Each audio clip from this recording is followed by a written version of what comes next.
Chers amis, bonjour. Nous voici arrivés au 28e jour du temps de Carême. En Marc chapitre 10, le verset 52, Jésus dit « Va, ta foi t'a sauvé ». Notre méditation ce matin tournera autour de Marc chapitre 10, le verset 46 à 52. De Jéricho, il n'y avait que 15 kilomètres pour les pèlerins avant que la ville sacrée de David ne soit finalement atteinte. C'était donc un bon emplacement pour les mendiants. Il s'entendit bien avec les pèlerins qui, la destination presque en vue, étaient d'humeur à être généreux avec ceux qui secouaient les boîtes sous leur nez. Lorsque Jésus et son entourage ont parcouru le même chemin de pèlerinage lors de ce voyage fatidique, un mendiant appelé Bartimée est celui qui a réussi à attirer leur attention. Le récit de la façon dont il l'a fait et ce qui suit immédiatement est un exemple décisif pour un chrétien. Bartimée était aveugle. Il ne pouvait pas voir que c'était Jésus qui provoquait le tumulte autour de lui, mais il devait se fier aux informations de ceux qui se trouvaient à côté de lui dans la foule. Une fois qu'il a su de qui il s'agissait, il n'a pas tardé. C'était son moment. Il l'a saisi. Dans sa peine évidente, il a crié à Jésus à tue-tête.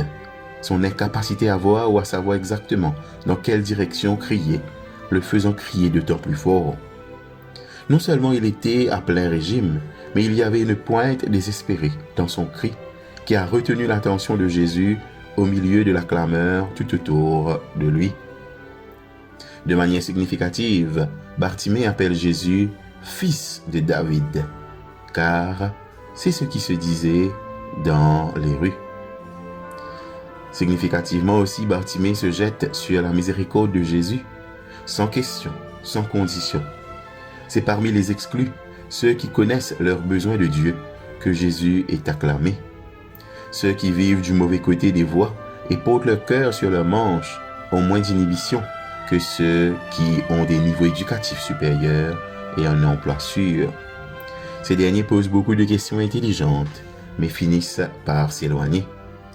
Au milieu de l'agitation, la voix de Bartimée résonne clairement comme une cloche. Jésus s'arrêta et Bartimée entend son ordre. Appelez-le. Et c'est immédiatement que tout ira bien.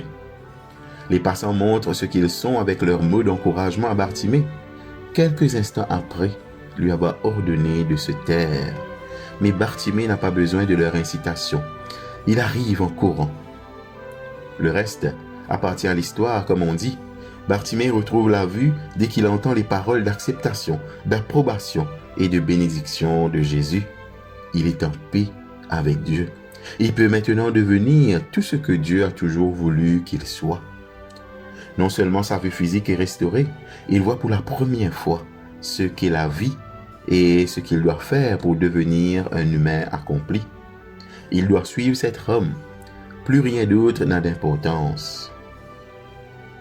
L'épisode de Bartimée, s'étalant seulement sur 7 versets à la fin du chapitre 10, à la toute fin du voyage de Jésus à Jérusalem, résume tout le processus de l'apprentissage des disciples. La formation commence dans l'aveuglement et la dépendance des autres, dans une rencontre avec le Seigneur vivant qui se produit au milieu des bruits et des clameurs et de l'inconstance de la foule. Une fois que le moment de calme est venu, quand il n'y a que vous et le Seigneur, alors nous savons que tout ira bien et notre réponse est enthousiaste et inconditionnelle. Quand Jésus dit à Bartimée « Va, ta foi t'a sauvé », il ne part pas seul, mais fait le voyage de Jésus, fait du voyage de Jésus son propre voyage à lui. Il suivit Jésus, nous dit Marc. En fin de compte, il n'y a personne d'autre qui mérite d'être connu. Rien d'autre qui vaut la peine d'être fait. Lorsque, dans le 4e évangile, les disciples ont la possibilité de tout arrêter et de rentrer chez eux, Pierre le dit pour Bartimée et ainsi que pour nous tous. Seigneur, vers qui irions-nous? Tu as les paroles de la vie éternelle. la question pour nous ce matin. Quand on appelle mon nom, est-ce que je me précipite pour rencontrer Jésus ou je lui pose une question pour gagner du temps? Quand on appelle mon nom, est-ce que je me précipite pour rencontrer Jésus ou je lui pose une question pour gagner du temps? Prions. Père, enseigne-nous par ton esprit à attendre patiemment, à parler puissamment, à ne rien laisser se mettre en travers de notre chemin lorsque tu nous appelles à devenir tes disciples par Jésus ton Fils. Amen.